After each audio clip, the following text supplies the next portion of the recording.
Well, let's look at, Ilhan Omar, who was voted into Congress by, a large group of people from Somalia who are in Minnesota, which is really far from Somalia. Or Mamdani, who was voted to be mayor by a majority of people who are not born in America. That's my understanding, at least. And then California is a big time situation. So I don't know. We just don't want to turn into a communist hellhole, basically. What's going on, everybody? Appreciate you guys pulling up today. Elon Musk is going crazy viral right now after dropping a resurfaced clip of Ilhan Omar, one where she appears to say that the United States will only do what Somalians tell them to do. That line has the internet on fire right now, and Musk just poured gasoline on the conversation by doubling down during a podcast, calling it a massive geopolitical red flag. Y'all saw it in the opening clip. And here's where it gets interesting. Musk isn't just catching heat from the left. He's actually getting a little bit of friendly fire from the right as well.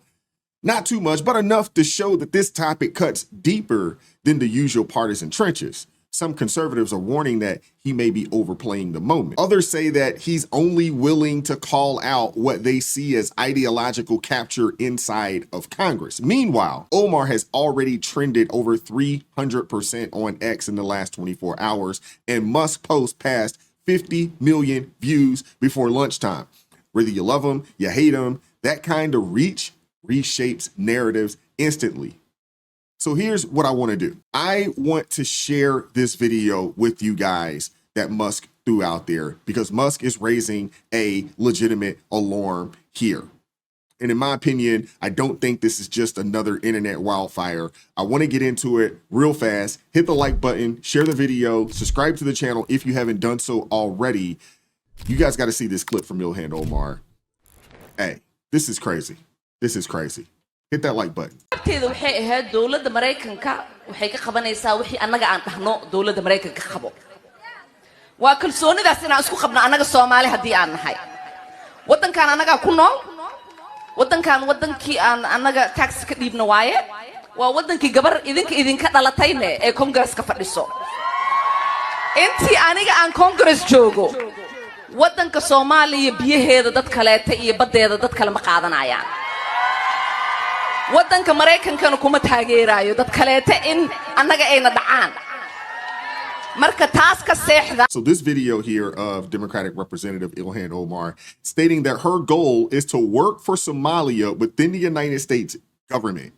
I don't know about you guys, but this sounds a whole heck of a lot like treason to me. Last time I checked, that if you are a sitting representative, if you are a sitting senator, if you are in the administration of the president of the United States of America, or if you sit in any office around the country, in any state, in any county, any city in this country, if you hold one of those positions, your job is to serve your constituents, not work on the behalf of some other country, not work on the behalf of some company out there that have gave or filled your coffers up or filled your campaign coffers up. No, your job is to serve the constituents of your district.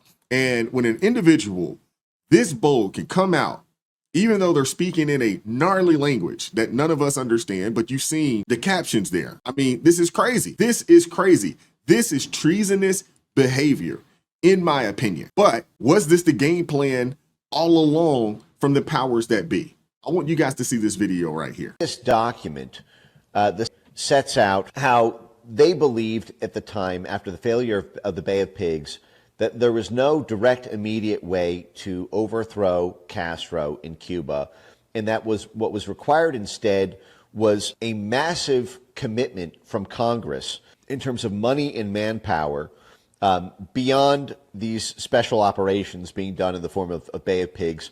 But the CIA was frustrated that political will from Congress did not exist. What they're saying here is, since we can't get Congress to take the action we want them to. We don't have the authority because the American people are not voting for what we really want to do. The other option we have is to just do mass immigration of these exile communities of immigrants and refugees.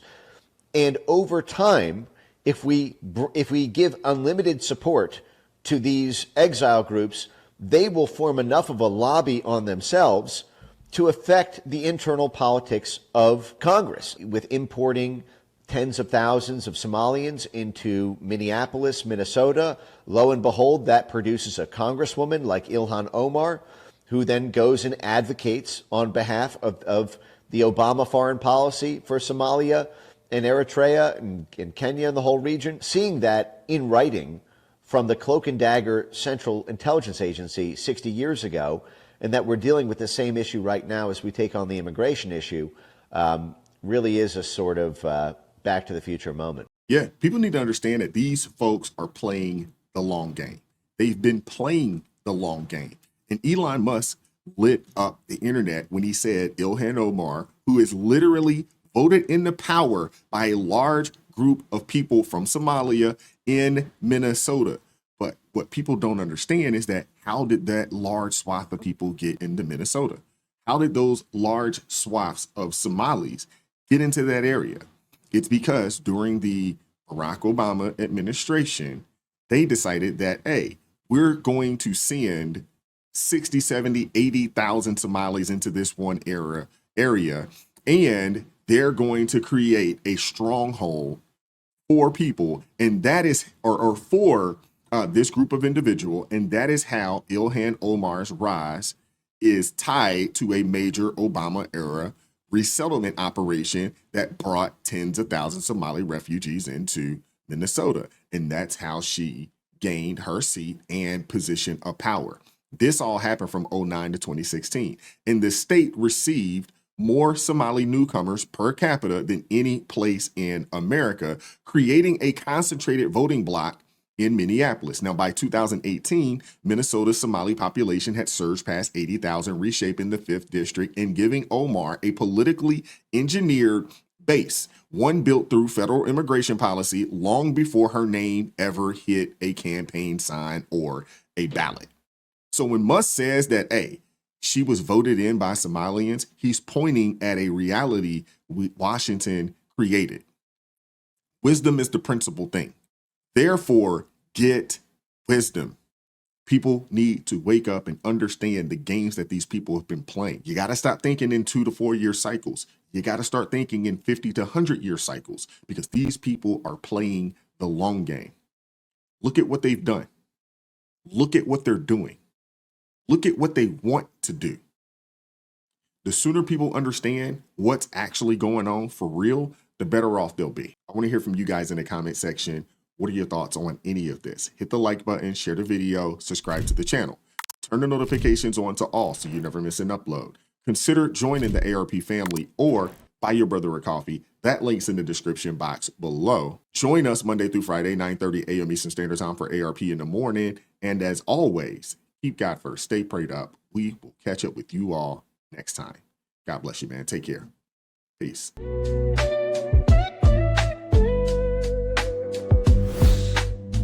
Vibes so raw, can't hide the truth. Words so sharp.